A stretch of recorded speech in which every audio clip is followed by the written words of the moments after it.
तो आपके स्क्रीन पर ये रहा, कहते हैं 25 degree C, 38 degree C, 66 degree C को केल्विन मापक्रम पर परिवर्तित करने के लिए इन तापमानों का सही अनुक्रम क्या होगा। तो मेरे दोस्त एकदम ध्यान दीजिएगा और क्वेश्चन बना लीजिए जल्दी से। x डिग्री सी को केल्विन में बदलना है, x प्लस 273 केल्विन कर देंगे, और x केल्विन को डिग्री सी में बदलना है, x माइनस 273 डिग्री सी कर देंगे। गौर फरमाइएगा।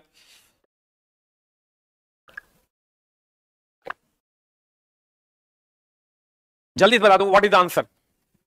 कुछ नहीं करना है, चला 25 है तो 25 प्लस 273 कर देना है। 25 प्लस 273, 73 5 78, 10 88, 10 98, 298 हो गया।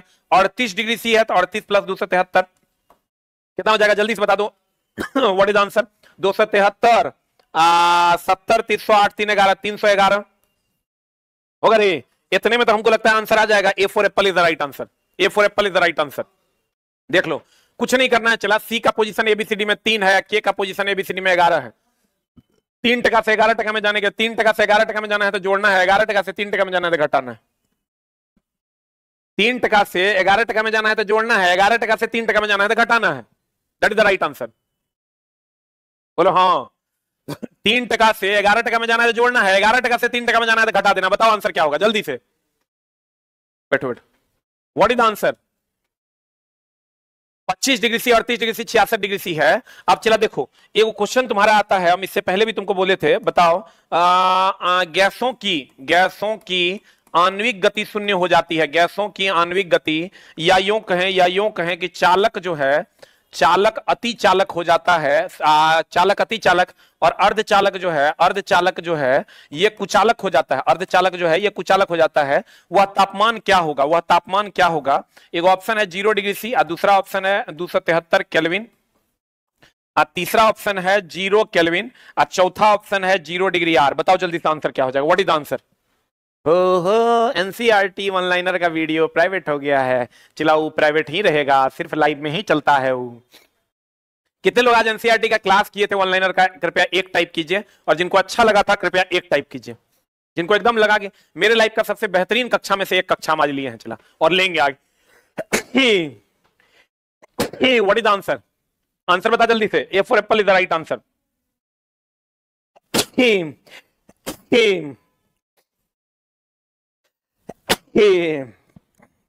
अरे बाप रे, 0 केल्विन या minus 273 degree C is the right answer. Very good. 0 kelvin और minus 273 degree C is the right answer. इस पर चालक अति चालक, अर्धचालक कुचालक हो जाता है, और गैसों की गति शून्य हो जाती है। इसको परम शून्य तापमान कहते हैं। ये देख लो, एक करंट क्वेश्चन है टीसीएस का। जब मेरे दोस्त आप बहुत सारा टेस्ट मारोगे ना, तब क्वेश्चन जब रिपीट होने लगेगा,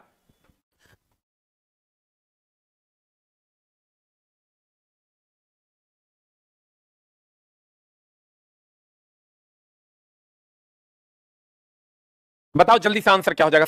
एक संयोजकता किसका किसका होता है। एक संयोजकता की अगर हम बात करें तो देखो, धातु के बाह्यतम कक्षा में होता है 1 2 3 इलेक्ट्रॉन, और इसकी संयोजकता भी उपधातु की अगर बात करोगे, उपधातु के बाह्यतम कक्षा में होता है 5 6 7 8 भी, सॉरी अधातु के बाह्यतम कक्षा में जो है, अधातु के बाह्यतम कक्षा में 5 6 7 8 इलेक्ट्रॉन होता है। अब ध्यान दीजिएगा, अगर हम धातु के बाह्यतम कक्षा में 1 इलेक्ट्रॉन है तो संयोजी इलेक्ट्रॉन 1 है, संयोजकता भी 1 है। और धातु के बाह्यतम कक्षा में 7 इलेक्ट्रॉन है, संयोजी इलेक्ट्रॉन भी 1 हो जाएगा, क्योंकि 8 में से 7 घटा देते हैं। तो मेरे दोस्त एक और धातु का था, एक संयोजकता किसका किसका होता है। एक तो धातु का होता है, एगो धातु का होता है। चला इधर 7 है तो 8 में 7 गया, एक तो अधातु का भी होता है, अधातु का भी होता है। आंसर बता दो जल्दी से क्या हो जाएगा। संयोजकता निकालने का रूल है, अगर 1 2 3 4 रहे तो संयोजी इलेक्ट्रॉन ही संयोजकता है। अब 5 6 7 8 रहे तो 8 में से घटा देंगे। आंसर बता दो जल्दी से क्या हो जाएगा। What is the answer. धातु या अधातु is the right answer.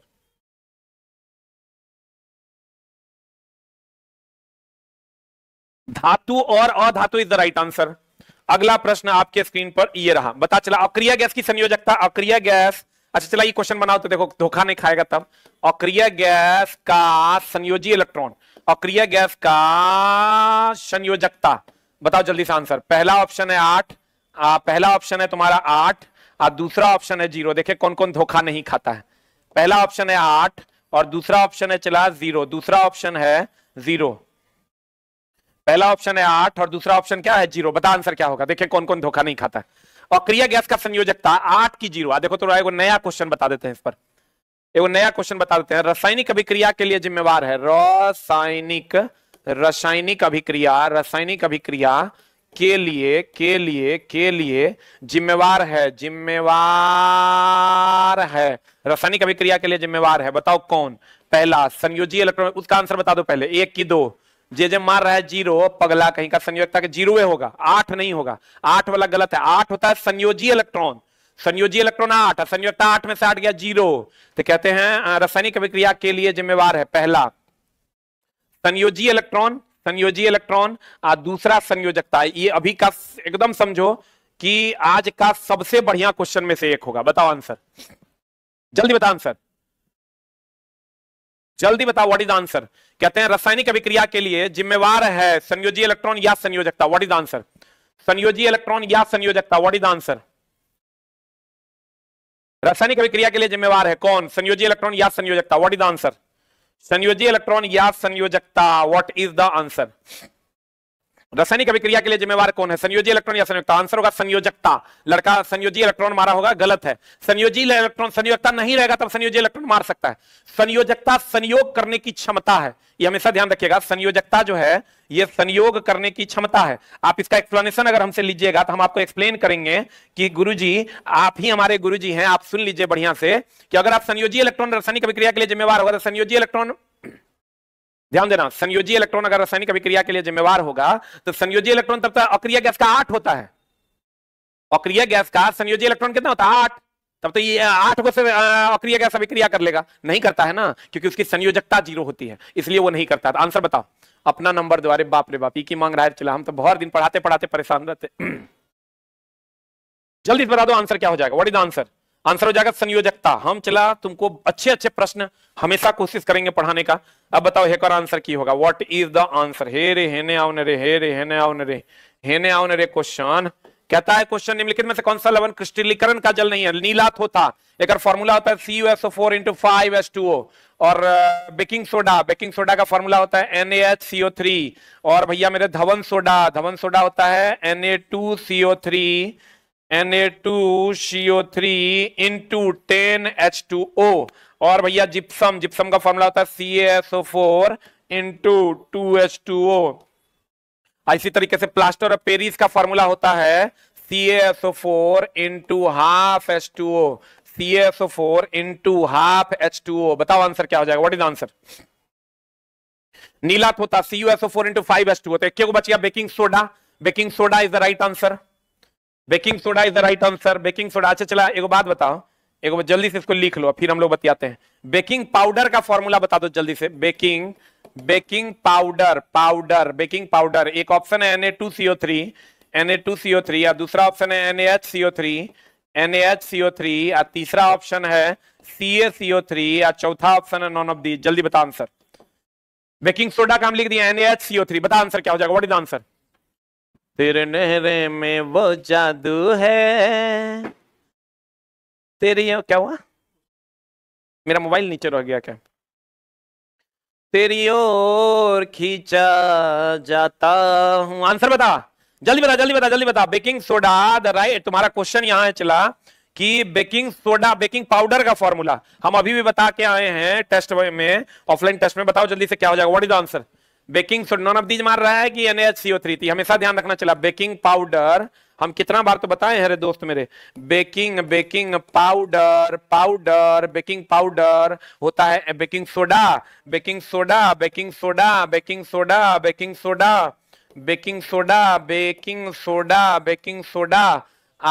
Plus tartaric अम्ल। अगर वही बेकिंग सोडा कहोगे ना, बेकिंग सोडा कहोगे तो बेकिंग सोडा हो जाएगा मेरी जान NaHCO3। बड़ा व्हाट इज आंसर? ये आंसर हो जाएगा नॉन ऑफ दीज, क्योंकि बेकिंग पाउडर का फॉर्मूला होता है बेकिंग सोडा प्लस टार्टरिक अम्ल। आपसे बात करनी है। अरे चला, हमसे कैसे बात करेगा? यहाँ आओ, हम तरह से एकदम 12 से 1 में, 12 से 1 के अलावे एकदम नहीं, क्योंकि चला मेरा क्लास रहता है, तो 12 से 1 में अगर आप आइए, हम आपकी सेवा में उपलब्ध होंगे। बता जल्दी से आंसर। कहते हैं निम्नलिखित में से कौन सा उपास्थि नहीं पाया जाता? किसमें उपास्थि नहीं पाया जाता? देखो नाक में, कान में या कंठ में तो पाया जाता है, वृक्क में क्या पाया जाता है बताओ तो जल्दी से। न्यूरॉन की नेफ्रॉन? पहला देखो, वृक्क में सबको पता है सूक्ष्मतम इकाई को कहते हैं हम लोग नेफ्रॉन। वृक्क की सूक्ष्मतम इकाई को कहते हैं नेफ्रॉन। वृक्क की सूक्ष्मतम इकाई को क्या कहते हैं? नेफ्रॉन। वृक्क की सूक्ष्मतम इकाई को क्या कहते हैं? चला नेफ्रॉन। तंत्रिका तंत्र की सूक्ष्मतम इकाई जो होती है, तंत्रिका तंत्र, तंत्रिका तंत्र की सूक्ष्मतम इकाई, तंत्रिका तंत्र की सूक्ष्मतम इकाई, सूक्ष्मतम इकाई, तंत्रिका तंत्र की सूक्ष्मतम इकाई को न्यूरॉन कहते हैं। क्या कहते हैं? चला न्यूरॉन कहते हैं। तंत्रिका तंत्र की सूक्ष्मतम इकाई को क्या कहते हैं? न्यूरॉन। और कहते हैं भैया मिले किडनी की सूक्ष्मतम इकाई को क्या कहते हैं? नेफ्रॉन। किडनी की सूक्ष्मतम इकाई को क्या कहते हैं? नेफ्रॉन। तंत्रिका तंत्र की सूक्ष्मतम इकाई को क्या कहते हैं? न्यूरॉन। आंसर। उपास्थि बताओ तो किसका बना होता है? उपास्थि किसका बना होता है? पहला कैल्शियम कार्बोनेट का, दूसरा कैल्शियम का, तीसरा कैल्शियम फॉस्फेट का। ये हमेशा ध्यान रखना चला, ये उपास्थि भी एक प्रकार का क्या है? हड्डीय है। किसका बना होता है बता जल्दी से। हाँ जल्दी बताओ, व्हाट इज आंसर। उपास्थि किसका बना होता है? तो कहेंगे कैल्शियम फॉस्फेट का। दांत किसका बना होता है? कैल्शियम फॉस्फेट का। हड्डी किसका बना होता है? कैल्शियम फॉस्फेट का। Is the right answer. Answer answer answer. अगला कहते हैं जब हम आवधिक तालिका में समूह में नीचे जाते हैं, जब हम आवधिक तालिका में समूह में नीचे जाते हैं तो क्या होता है? आपको देख लो एकदम बढ़िया से, इधर से इधर जब जाओगे, इधर से इधर जब जाओगे मेरी जाने मोहब्बत, जब हम आवधिक तालिका में ऊपर से नीचे जाते हैं तो कहता है क्या होता है? आवधिक तालिका में ऊपर से नीचे कह रहा है, समूह में जा रहे हैं, ये ऊपर से नीचे जा रहे हैं, सेल की संख्या, सेल बढ़ता है तब ना कक्षाओं की संख्या बढ़ती है, आवर्त की संख्या बढ़ जाती है। पर वैलेंस इलेक्ट्रॉन ऊपर से नीचे अगर आइएगा तो वैलेंस इलेक्ट्रॉन भी क्या होगा? वैलेंस इलेक्ट्रॉन जो होगा वो नियत रहेगा, क्योंकि सबके बाह्यतम कक्षा में 1 2 3 4 रहता है। सेल की संख्या क्या हो जाएगी? सेल की संख्या कर घट रहा है बढ़ रहा है? देखो सेल की संख्या ऊपर से नीचे आने पर बढ़ता है, तो आंसर यही हो जाएगा। परमाणु का आकार क्या हो जाता है? वर्ग में ऊपर से नीचे आने पर परमाणु का आकार क्या हो जाता है? आकार जो है चला बढ़ता न रे, आकार बढ़ता है, इसका उल्टा हो जाएगा, आकार बढ़ता है। इधर हो जाएगा उल्टा, इधर से इधर जाइएगा तो सेल की संख्या क्या रहेगी? नियत। सेल की संख्या क्या रहेगी? नियत। संयोजी इलेक्ट्रॉन जो होगा, संयोजी इलेक्ट्रॉन जो होगा वो बढ़ेगा। संयोजी इलेक्ट्रॉन क्या हो जाएगा? चला बढ़ेगा। और आकार की बात करोगे तो आकार जो है वो घटेगा, आकार जो है ये घटेगा। Is the right answer. में वो जादू है, ये सब बात नहीं बोलो, जल्दी बताओ, जल्दी बताओ व्हाट इज आंसर। देख लो बढ़िया से, ऊपर से नीचे आओगे कक्षा की संख्या बढ़ेगी, सेल की संख्या बढ़ेगी, वैलेंस इलेक्ट्रॉन नियत रहेगा, क्योंकि 8 8 8 8 8 रहेगा, 8 8 बढ़ता है। ठीक उसका उल्टा इधर हो जाएगा। आंसर बताओ जल्दी से क्या होगा? पढ़ना तो पड़ेगा, चला दूसरा कोई उपाय नहीं है, पढ़ना ही तेरे जीवन का एकदम पहला और आखिरी मकसद होना चाहिए। अगला प्रश्न आपके स्क्रीन पर ये रहा, हम बोले थे उत्तक, क्वेश्चन चला जब लगभग बच्चा इसको बनाना चाहिए। क्वेश्चन चला जब डेली टेस्ट मारोगे ना तो क्वेश्चन रिपीट होगा 1 आध 2%, 4%, 10%। कहते हैं उत्तक की हमेशा ध्यान रखना चला, एमिनो अम्ल हमेशा इतने से बन जाएगा तो और क्वेश्चन। एमिनो अम्ल, एमिनो अम्ल से बनता है प्रोटीन, एमिनो अम्ल से क्या बनता है मेरी जान? प्रोटीन। प्रोटीन से बनता है उत्तक, उत्तक से बनता है अंग, उत्तक से क्या बनता है? अंग। और प्रोटीन की उत्तक की अगर हम बात करें, उत्तक की अगर हम बात करें सर, उत्तक की अगर हम बात करें तो उत्तक जो होता है वो एक समान होता है, उत्तक जो होता है वो एक समान होता है। और अगर हम अंग की बात करें तो अंग अलग अलग होता है, अंग अलग अलग होता है। और अंग से बनता है सर शरीर, अंग से क्या बनता है मेरी जान? शरीर। देख लो बढ़िया से, एमिनो अम्ल, एमिनो अम्ल से बनता है प्रोटीन, प्रोटीन से बनता है उत्तक, उत्तक से बनता है अंग, अंग से बनता है शरीर। What is answer? उत्तक क्या है? उत्तक एमिनो अम्ल से बनता है प्रोटीन, प्रोटीन से बनता है उत्तक, उत्तक से बनता है अंग, अंग से बनता है शरीर। Is the right answer. Correct. कोशिकाएं वे मूल, उत्तक क्या है? वे मूल रूप है जिनसे समान होती हैं और कार्य करने में भिन्न भिन्न होती हैं, परंतु दिखने में और कार्य करने में भिन्न भिन्न होती है। क्या होगा आंसर? वे कोशिकाएं जो मूल रूप से भिन्न होती हैं परंतु दिखने और कार्य करने में क्या होती है? समान। अब फिर कहता है वे कोशिकाएं जो मूल रूप से दिखने और कार्य करने में भिन्न होती है, वे कोशिकाएं जो मूल रूप से दिखने और कार्य करने में समान होती है। क्या होगा आंसर? बता जल्दी से। हाँ, डी फॉर डॉग, जो दिखने में भी समान है, कार्य करने में भी समान। और चला अंग जो होता है दिखने में ही अलग अलग है, कार्य तो अलग अलग हो ही जाएगा। आंसर। टेक्नीशियन के लिए भी चला सेट को करेंगे, इसको अलग करेंगे। टेक्नीशियन में 40 नंबर का साइंस है चला। आंसर बता, व्हाट इज आंसर?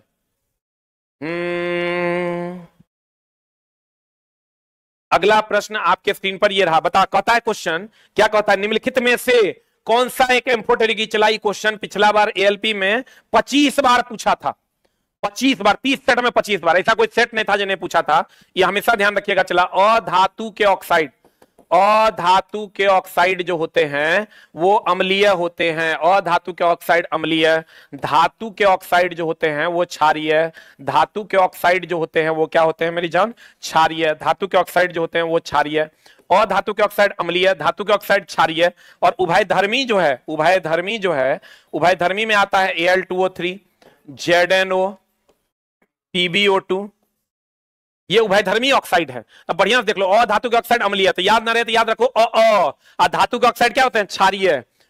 जल्दी बता दो, अधातु के ऑक्साइड अम्लीय, धातु के ऑक्साइड क्षारीय, उभयधर्मी कौन है, Al2O3 ZnO PbO2, Al2O3 ZnO PbO2, अधातु के ऑक्साइड अम्लीय, धातु के ऑक्साइड क्षारीय, उभयधर्मी Al2O3 ZnO PbO2।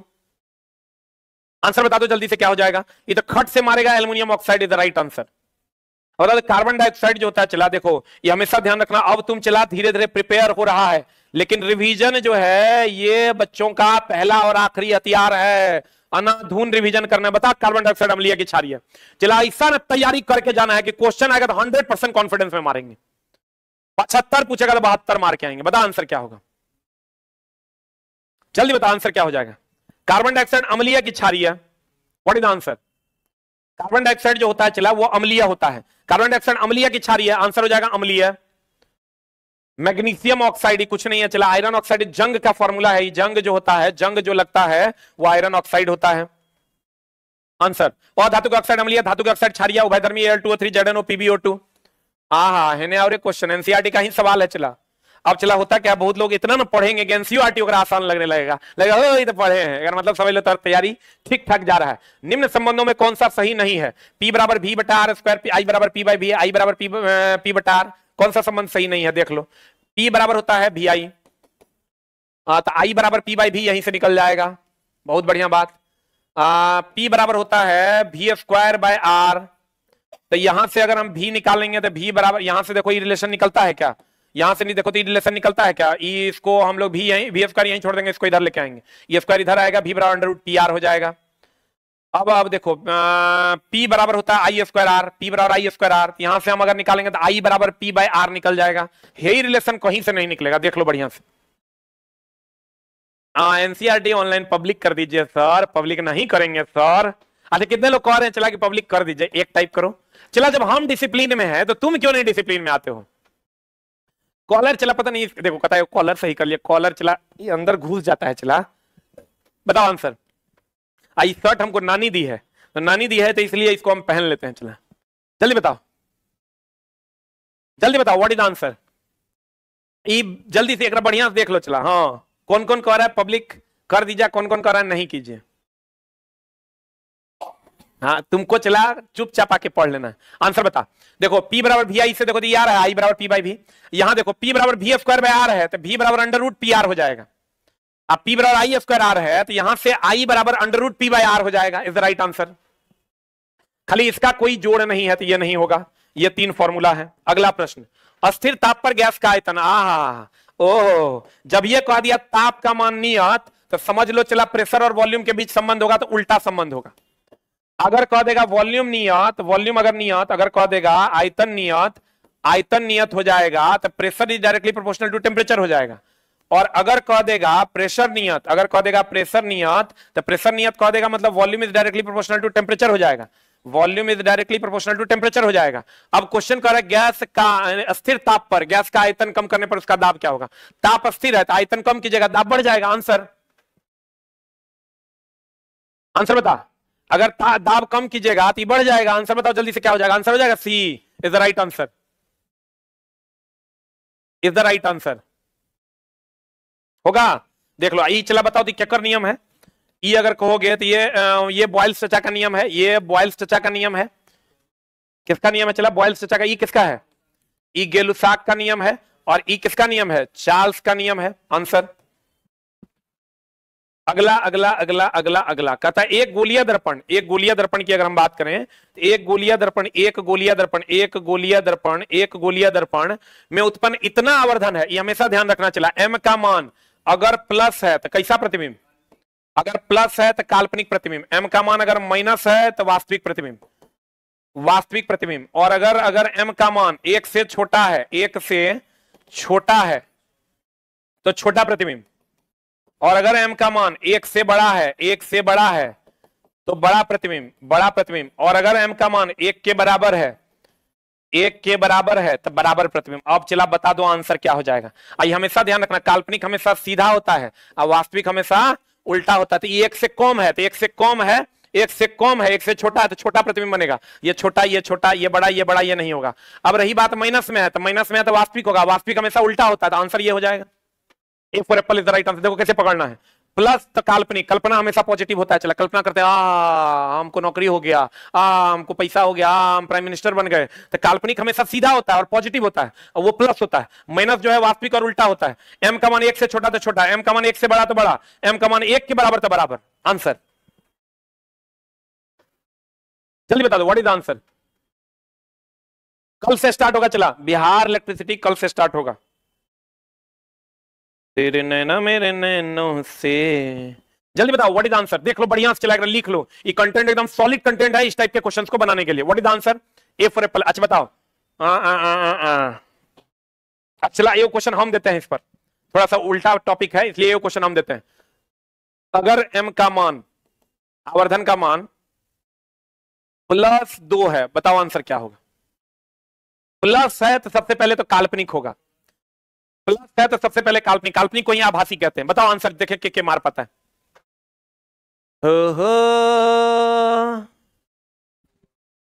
चलिए बताओ व्हाट इज आंसर। m का मान +2 है, बताओ आंसर क्या होगा। व्हाट इज आंसर,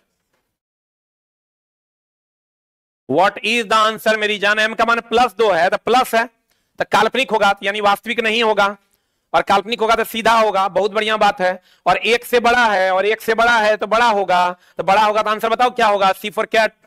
सी मार रहा है क्या। हाय हाय हाय हाय, देखो ये बना दिया, मतलब तू बना दिया। काल्पनिक हमेशा सीधा होगा, कल्पना कभी उल्टा होता है। कोई सोचता काश हम जूता खा रहे होते, कोई सोचता है क्या। मेरे दोस्त एकदम नहीं सोचता, तो कल्पना हमेशा सीधा होता है। अगला प्रश्न किसका। ए कैसे होगा। पगला, आंसर बता। ग्रह क्यों नहीं टिमटिमाते हैं, जल्दी बता। ग्रह क्यों नहीं टिमटिमाते हैं, क्यों नहीं टिमटिमाते। ग्रह टिमटिमाते, तारा टिमटिमाता है, ग्रह क्यों नहीं टिमटिमाते बताओ। क्योंकि वे अधिक प्रकाश प्रकीर्णित करते हैं, क्योंकि वे प्रकाश का बिंदु स्रोत के रूप में कार्य करते हैं, क्योंकि वे कम प्रकाश प्रकीर्णित करते हैं, क्योंकि वे प्रकाश के विस्तारक स्रोत के रूप में कार्य करते हैं। बी की डी क्या होगा आंसर बता।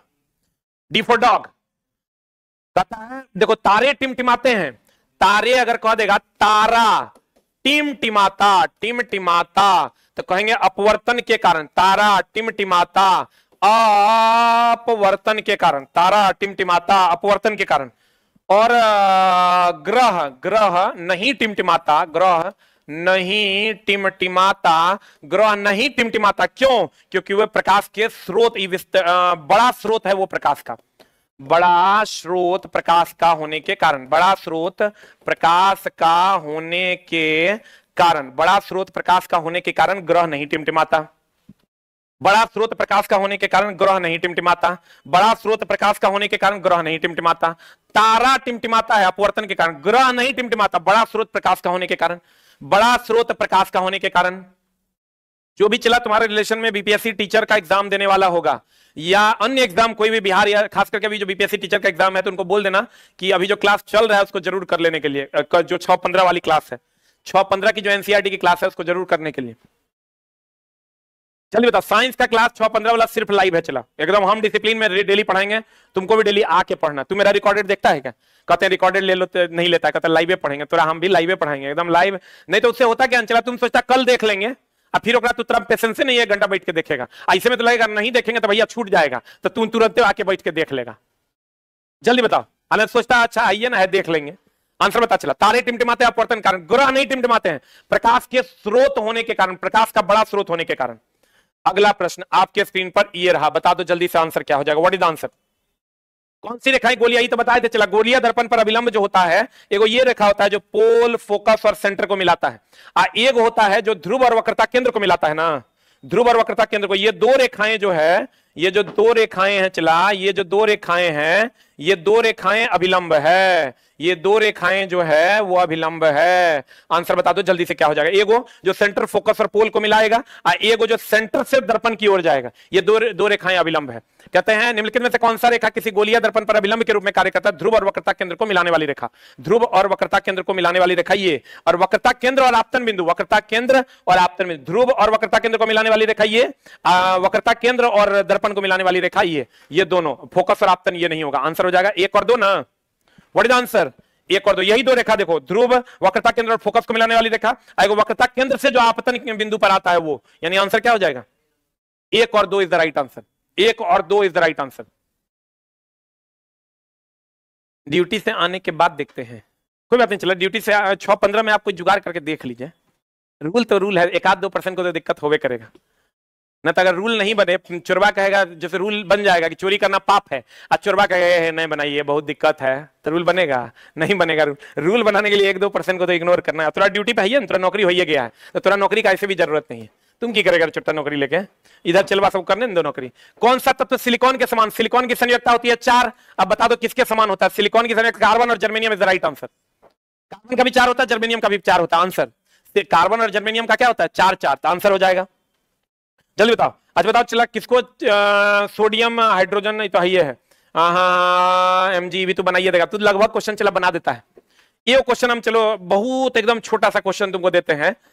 सोलर प्लेट, अभी बिहार इलेक्ट्रिसिटी में क्वेश्चन पूछा था ट्रेड वालों को। सोलर प्लेट में होता पहला सिलिकॉन होता, दूसरा जर्मेनियम होता, और तीसरा मैग्नीशियम होता, और चौथा ऑल। क्या हो जाता आंसर? बिहार इलेक्ट्रिसिटी का क्वेश्चन है, पिछले बार का बिहार इलेक्ट्रिसिटी का क्वेश्चन। बताओ जल्दी से आंसर क्या होगा। सोलर प्लेट में होता है सिलिकॉन, जर्मेनियम। देखो सिलिकॉन प्लेट में होता है और एल्युमिनियम का चांदी का तार होता है। और चांदी का कहेगा तार किसका होता है? चांदी का। Answer what is answer? What is answer? कहता सोलर प्लेट में होता है। सोलर प्लेट में कौन होता है? सिलिकॉन की जर्मेनियम। तो सोलर प्लेट में हो जाता है चला क्या? Silicon is the right answer. Solar plate में होता है silicon is the right answer.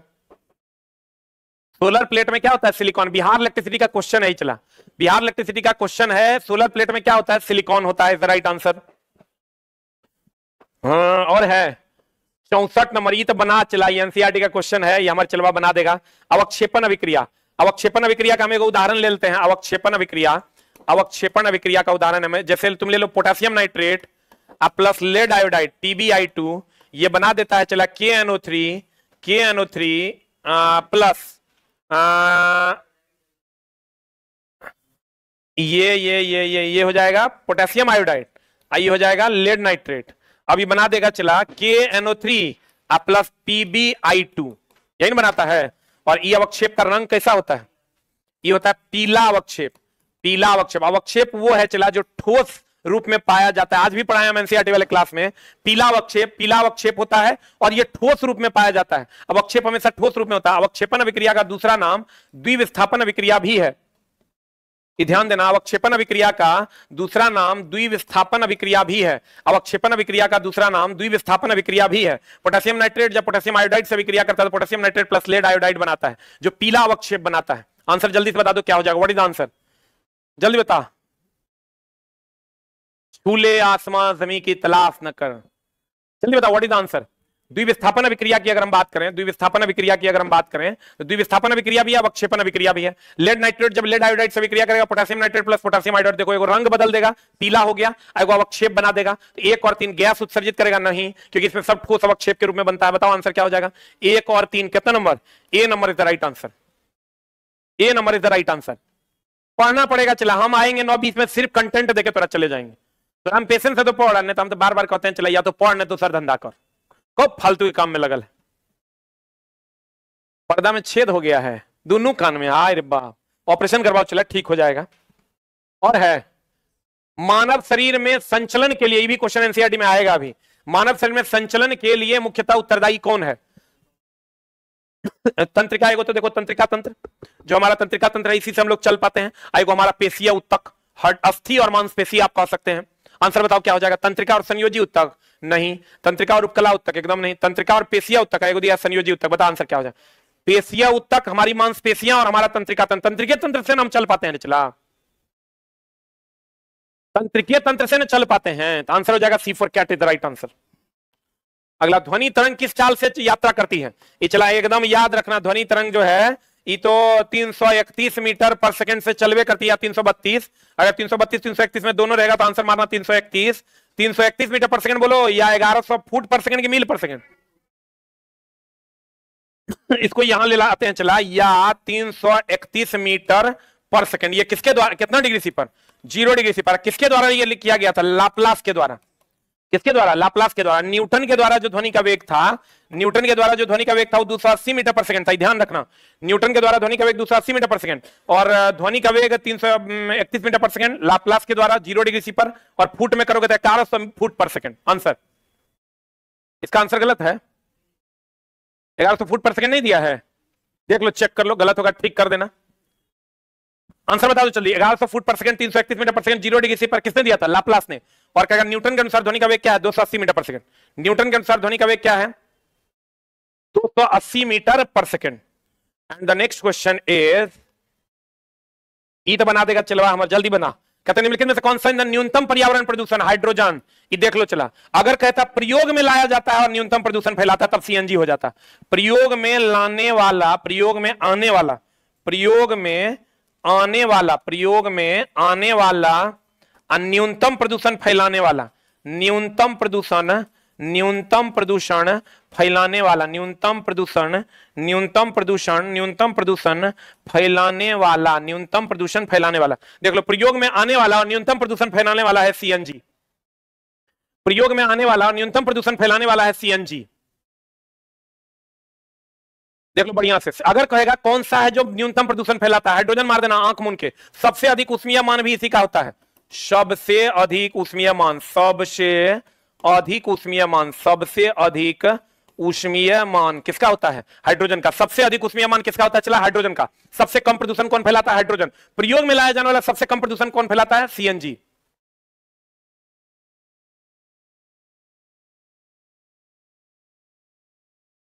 हाँ जी, एकदम। वीडियो को ऐप पे जो भी लोग हैं वो वीडियो को बाद में भी देख सकते हैं। प्रयोग में लाया जाने वाला, चला देखो, हम इसलिए इसको किए हैं ना सिर्फ लाइव, कि बच्चा डिसिप्लिन में आएगा थोड़ा सा। बच्चा सोचता है कि हम कल पढ़ लेंगे, और कल उसका कभी होता ही नहीं है। तो कम से कम एक बैच तो ऐसा होना चाहिए जब भी हम स्पेशल कंटेंट लेके आए तो बच्चा स्पेशल आके पढ़ ले, ताकि एकदम लगे उसको कि नहीं पढ़ेंगे तो मेरे पास फिर ये कंटेंट नहीं रह पाएगा। तो उसमें वो पढ़ लेगा तो कम से कम पढ़ लेगा इसी बहाने। आना तो चला कल पढ़, हम तो अगर पब्लिक कर देंगे तो उस वीडियो से हमको अभी पब्लिक करेंगे 10,000 रुपये कल आ जाएगा। अभी पब्लिक करेंगे ना 10,000 रुपये कल आ जाएगा। लेकिन चला उससे बच्चों की ये जो फालतू की आदत लगी हुई है ना, इसको हम चाह रहे हैं छुड़ा दें। जल्दी से बता दो आंसर क्या हो जाएगा? What is answer? कहता है हाँ कल कर लेंगे, हो ही जाएगा, कर ही लेंगे, और उसमें तो चला आधा जीवन बीत गया। निम्नलिखित परिघटनाओं में कौन सा, एकदम चला तुम पढ़ो, जैसे तुम मेहनत कर रहा ना, अगर ऐसे मेहनत करते रह गया, तुम विश्वास करो तुमको जॉब लेने से फिर कोई रोक नहीं सकता। लेकिन इस मेहनत में डिसकंटिन्यूटी नहीं, एक बार फॉर्म भरने टाइम मेहनत, एक बार लास्ट में मेहनत, वो करोगे तो नहीं होगा। एकदम कंटिन्यूअस मेहनत कीजिए, आप विश्वास कीजिए, इस कलम पे भरोसा रखिए, आपका जॉब होवे करेगा, आपको पता भी नहीं चलेगा और जॉब हो जाएगा। इतनी सारी वैकेंसियां हैं। कहते हैं निम्नलिखित परिघटनाओं में कौन सा समुच्चय ताप बढ़ने पर बढ़ेगा? बताओ चला। ताप बढ़ने पर बढ़ेगा। संपीड़न जो है ना चला, जहां जहां देखो संपीड़न है, ये सब जब ताप बढ़ाओगे ना घटेगा, तब हम तेजी से उसको दबा सकते हैं। ये कह रहा ताप बढ़ने पर बढ़ेगा मतलब फैलेगा, संपीड़ित थोड़े होगा। ताप बढ़ाइएगा तो प्रसार होगा, ताप बढ़ाने पर संपीड़ित नहीं होगा, प्रसार होगा। बताओ आंसर। वाष्पन एकदम बढ़ेगा, ताप बढ़ा दीजिएगा, बढ़ जाएगा। विसरण भी, अगर आप गैस का ताप बढ़ा दीजिएगा बढ़ जाएगा। गैसों का प्रसार भी आप ताप बढ़ा दीजिएगा बढ़ जाएगा। C number is the right answer. गैसों का प्रसार भी बढ़ जाएगा, इज द राइट आंसर। वाष्पन भी बढ़ेगा, विसरण भी बढ़ेगा, गैसों का प्रसार भी बढ़ेगा। संपीड़न, ताप बढ़ाइएगा चला तो फैलेगा ना, संपीड़ित थोड़े होगा। आंसर एकदम शुद्ध 6 एनसीईआरटी है चला आंसर। अगला प्रश्न and today's last question is, कहते हैं ए बी सी डी परमाणु क्रमांक 2 3 7 10 एंड 30 में समान आवर्त में है। हम चला ये क्वेश्चन बताए थे, देखो फिर आया है। पहले आवर्त में 2 तत्व है, दूसरे आवर्त में 8 तत्व है, तीसरे आवर्त में भी 8 तत्व है, चौथे आवर्त में 18 तत्व है, पांचवें आवर्त में भी 18 तत्व है, छठे आवर्त में 36 तत्व है, और सातवां आवर्त में 32 तत्व है। 32 तत्व है, 32 के साथ अधूरा है। सातवां आवर्त 32 के साथ चला क्या है? अधूरा ही। क्वेश्चन आया हुआ था, देख लो, जल्दी बताओ आंसर। साइंस का फाउंडेशन बैच आ चुका है चला ऑलरेडी। आज ऑफिशियल ऐप आप डाउनलोड कर लीजिए, रेलवे वाले सेक्शन में जाइए, रेलवे वाले सेक्शन में नीचे जाइएगा तो आपको मिल जाएगा। साइंस फाउंडेशन का बैच जो है मात्र 599 रुपए में उपलब्ध मिलेगा आपको, अभी फिलहाल कुछ दिनों के लिए। कहते हैं 2 से लेकर चला 30 तक न है, 2 से लेकर 30 तक में समान आवर्त में कौन कौन है? अच्छा, समान आवर्त में ये नहीं कह रहा किस आवर्त में, समान आवर्त में देखो कौन कौन है। 2, तो 2 तो पहले आवर्त में होगा 2 तक, उसके बाद 8 तक जो है 8 यानी 3 से लेकर कहां तक? 1 से 2 तक होगा पहले आवर्त में, बहुत बढ़िया बात। 3 से लेकर 10 तक होगा दूसरे आवर्त में, और फिर 11 से लेके कितना तक? 18 तक होगा तीसरे में, और फिर चला 18 यानी 19 से लेकर 36 तक होगा इस आवर्त में। हमारा नंबर दिया हुआ है 2 है इसमें, 3 भी इसी में है, 7 भी इसी में है, 10 भी इसी में, तो हमको लगता है यही हो जाएगा। ये पूरा का पूरा इसी आवर्त में है। हाँ 2 नहीं होगा, चला 2 तो पहले में ना है, 2 जो है ये 2 जो है ये 2 तो पहले में है, तो 2 तो इसमें आ जाएगा, और ये 30 किसमें आ जाएगा? 10, 18, 28 इसमें आ जाएगा। इसका मतलब ये देखो परमाणु क्रमांक 2 वाला पहले आवर्त में जाएगा, 3, 7, 10 दूसरे में जाएगा, और 30 जो होगा वो चौथे आवर्त में चल जाएगा। बताओ आंसर क्या हो जाएगा? What is answer? 3, 7, 10 यानी बी सी डी, आंसर हो जाएगा B for ball, B C D, B for ball. अच्छा ये क्वेश्चन को चला बता के हमको एक और हम तुमको देते हैं, अब तू हमारा आंसर बता। परमाणु क्रमांक 36 किस आवर्त में है? चलो एकदम सिंपल, परमाणु क्रमांक 36 जो है ये किस आवर्त में है? जल्दी से बता दो। परमाणु क्रमांक 36 पहले में कि दूसरे में कि तीसरे में कि चौथे में कि पांचवें में कि छठे में? जल्दी बता। मेरा सिलेक्शन हो गया है हरियाणा लाइनमैन में आपकी बुक पढ़कर। बहुत बहुत धन्यवाद चला जी, बहुत बहुत धन्यवाद आपको। और ऐसे ही चला हमारी भी बुक पढ़िए, सभी शिक्षकों की, अच्छे शिक्षकों की बुक पढ़िए और सिलेक्शन ले लीजिए। खाली हमको मिठाई खिला दीजिएगा चला जी, ये जो अभी मेहनत कर रहे हैं चला भूल ना जाना, इसलिए कि जब नौकरी हो जाएगा ना तू कहेगा ओह वो की पढ़ाता है, वो फालतू आदमी है कि हम पढ़े तब हुआ। खाली नौकरी हो जाएगा चला तो हमको एक बार रेलवे वाला आईडी कार्ड हमरा दे देना, एक बार पहना देना, एक रसगुल्ला खाली खिला देना, बाकी और कुछ नहीं चाहिए तुरंत। बता आंसर क्या हो जाएगा? 36 केकरा में होगा? देखो 2 तो यहीं तक हो जाएगा, 2, 8, 10 यही हो जाएगा, 10, 8, 18 यही हो जाएगा, 18, 18, 36 यही हो जाएगा ना। 36 चौथा आवर्त में हो जाएगा। हाँ एकदम देखो बच्चा लोग निकाल लिया, चौथा आवर्त में हो जाएगा। कैसे निकाले? देखो 2, 8, 10, 10, 8, 18, 18, 18, 36 यानी चौथे आवर्त में हो जाएगा answer. Clear? Thank you very much, love you all, नमस्कार। और है क्या? 75 भी है, आंसर बता। हे रे पवन चक्की, एनसीईआरटी तक की हो गया। पवन चक्की से उत्पन्न ऊर्जा, कौन ऊर्जा? उत्पन्न ऊर्जा पवन के वेग पर निर्भर करेगा। चला पवन चक्की से जो उत्पन्न ऊर्जा होगा वो पवन के वेग पर निर्भर करेगा। अच्छा बताओ चला सबसे विशाल, सबसे या प्रत्यक्ष ऊर्जा का स्रोत कौन है? हम नाम नहीं बताएंगे, तू ही बता। प्रत्यक्ष ऊर्जा का विशाल स्रोत कौन है? विशाल लगा दिया तब तो बता दो। प्रत्यक्ष ऊर्जा का विशाल स्रोत कौन है? पहला देते हैं, चलो ऑप्शन देते हैं कोयला, दूसरा ऑप्शन दे देते हैं तुमको सूर्य, तीसरा ऑप्शन दे देते हैं तुमको पवन, चौथा ऑप्शन देखो जल। जल तो भैया 71% है ना, तो देखो तो की होगा आंसर? सबसे विशाल स्रोत पवन ऊर्जा का, सबसे प्रत्यक्ष ऊर्जा का सबसे विशाल स्रोत कौन है? जल्दी बता। प्रत्यक्ष ऊर्जा का सबसे विशाल स्रोत मेरी जाने मोहब्बत सूर्य है। प्रत्यक्ष ऊर्जा का सबसे विशाल स्रोत जो है वो सूर्य है, और सबसे कम प्रदूषण फैलाने वाला भी सूर्य है, और नहीं क्षय होने वाला नवनीकरणीय एकदम नया ऊर्जा का स्रोत भी सूर्य है। एकदम प्रदूषण नहीं फैलाएगा, 0 प्रदूषण, कौन? सूर्य। प्रत्यक्ष ऊर्जा का स्रोत सूर्य, विशाल ऊर्जा का स्रोत कौन? सूर्य। Thank you very much, love you all.